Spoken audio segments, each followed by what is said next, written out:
പൊതുവിദ്യാലയം സംരക്ഷിക്കാൻ അണിഞ്ഞ ആഭരണങ്ങൾ അഴിച്ചു നൽകിയപ്പോൾ മന്ത്രിക്കും എംഎൽഎക്കും സന്തോഷം മാണപൊട്ടി. Malappattam government higher secondary school ലോക നിലവാരത്തിലേക്ക് ഉയർത്താൻ നാട്ടുകാരുടെ സംഭാവനകൾ സ്വീകരിക്കുന്ന ചടങ്ങിലായിരുന്നു ആനന്ദ നിമിഷങ്ങൾ. പൊതുവിദ്യാഭ്യാസം സംരക്ഷിക്കണമെന്ന സർക്കാർ നിർദ്ദേശം ശിരസ ഏറ്റെടുക്കുകയായിരുന്നു കണ്ണൂർ ജില്ലയിലെ മലപ്പട്ടം ഗ്രാമം. മലപ്പട്ടം മാപ്പിള ALP സ്കൂൾ കെട്ടിടത്തിന്റെ ഉദ്ഘാടന വേദിയിലായിരുന്നു മന്ത്രിയെയും MLAയും ഉൾപ്പെടെ വികാരമണിയിച്ചുകൊണ്ടുള്ള നിമിഷങ്ങൾ കടന്നുപോയത്. മലപ്പട്ടം കുഞ്ഞിക്കണ്ണൻ സ്മാരക ഗവൺമെന്റ് ഹയർ സെക്കൻഡറി സ്കൂളിനെ അന്താരാഷ്ട്ര നിലവാരത്തിലേക്ക് ഉയർത്താൻ MLA ജെയിംസ് മാത്യു നിർദ്ദേശിച്ച ധനസമാഹരണ വഴി നാടൊന്നാകെ ഏറ്റെടുത്തപ്പോൾ MLAക്കും സന്തോഷം അണപൊട്ടി. വിദ്യാഭ്യാസ മന്ത്രി പ്രൊഫസർ C രവീന്ദ്രനാഥിന് സുകന്യ എന്ന വിദ്യാർത്ഥിനി വേദിയിലെത്തി കഴുത്തിലണിഞ്ഞ മാല ഊരി നൽകിയത് ജനപ്രതിനിധികളെയും സദസ്സിനെയും വികാരമണിയിച്ചു.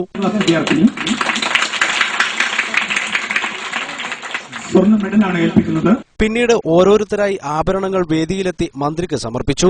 പൂർവ്വ വിദ്യാർത്ഥികളും പഞ്ചായത്ത് ജനപ്രതിനിധികൾ, മറ്റ് സന്നദ്ധ സംഘടനകൾ ഏവരും പണമായും ചെക്കായും സംഭാവനകൾ നൽകിയപ്പോൾ പദ്ധതിക്ക് നേതൃത്വം നൽകിയ ജെയിംസ് മാത്യുവിന് സന്തോഷം സഹിക്കാൻ കഴിയാതായി.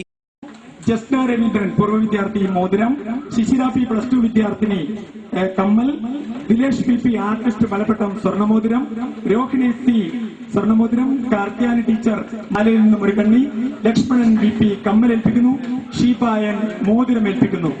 ഇത് കണ്ട മന്ത്രിക്കും നാട്ടുകാരോട് എങ്ങനെ നന്ദി പറയണമെന്നറിയാതെ പ്രയാസപ്പെട്ടു. പൊതുവിദ്യാഭ്യാസം സംരക്ഷിക്കാനുള്ള നാട്ടുകാരുടെ ഈ ശ്രമം സംസ്ഥാനത്തിന് മാതൃകയാണെന്നും സർക്കാരിന്റെ നന്ദി രേഖപ്പെടുത്തുന്നതായും മന്ത്രി രവീന്ദ്രനാഥ് പറഞ്ഞു. അവിശ്വസനീയമായ ഒരു കാര്യമാണ്. ഒരുപക്ഷെ ഇത് കാണാത്ത ഒരാളിത് പറഞ്ഞാൽ ഇത് ശരിയാണോ എന്ന ഒരു സംശയം ഉണ്ടാകും. അത്രയും അവിശ്വസനീയമായ ഒരു സ്നേഹപ്രകടനമാണ് പൊതുവിദ്യാലയത്തോട് ഈ സമൂഹം കാണിച്ചത് എന്നതിൽ എങ്ങനെയാണ് നന്ദി പറയുക എന്ന് എനിക്കറിയില്ല. വാക്കുകളില്ല പറയാൻ എന്നേ ഞാൻ പറയുള്ളൂ. അത്രയധികം ഈ സമൂഹം, സംസ്ഥാന സർക്കാർ ഇവിടുത്തെ ജനങ്ങളോട് ഇങ്ങനെ സംഭാവന നൽകിയവരോട് കടപ്പെട്ടിരിക്കുകയാണ്. ആ കടപ്പാട് എത്രയുണ്ട് എന്ന് അറിയണമെങ്കിൽ നിങ്ങൾ ഈ സ്റ്റേജിലേക്ക് നോക്കിയാൽ മതിയായിരുന്നു.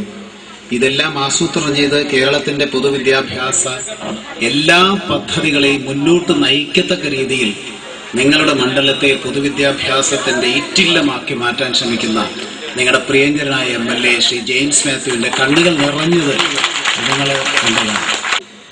ഇതെവിടെയും നമുക്ക് മാതൃകയായിട്ട് പറയാവുന്നതാണ്. നാട്ടുകാരായ സ്ത്രീകൾ തങ്ങളുടെ മാലയിൽ നിന്നും ഒരു കഷ്ണം മുറിച്ചെടുത്താണ് സ്കൂൾ ഫണ്ടിലേക്ക് സംഭാവന നൽകിയത്.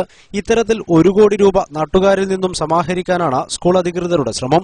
ഇതോടൊപ്പം സംസ്ഥാന സർക്കാരിന്റെ ഫണ്ടും ചെലവഴിച്ച് സ്കൂളിനെ അന്താരാഷ്ട്ര നിലവാരത്തിലേക്ക് ഉയർത്തുന്നതോടെ മലപ്പട്ടം ഗ്രാമം കേരളത്തിന് പുതിയ ചരിത്രമാണ് സമ്മാനിക്കുക. News bureau, Sreekandapuram.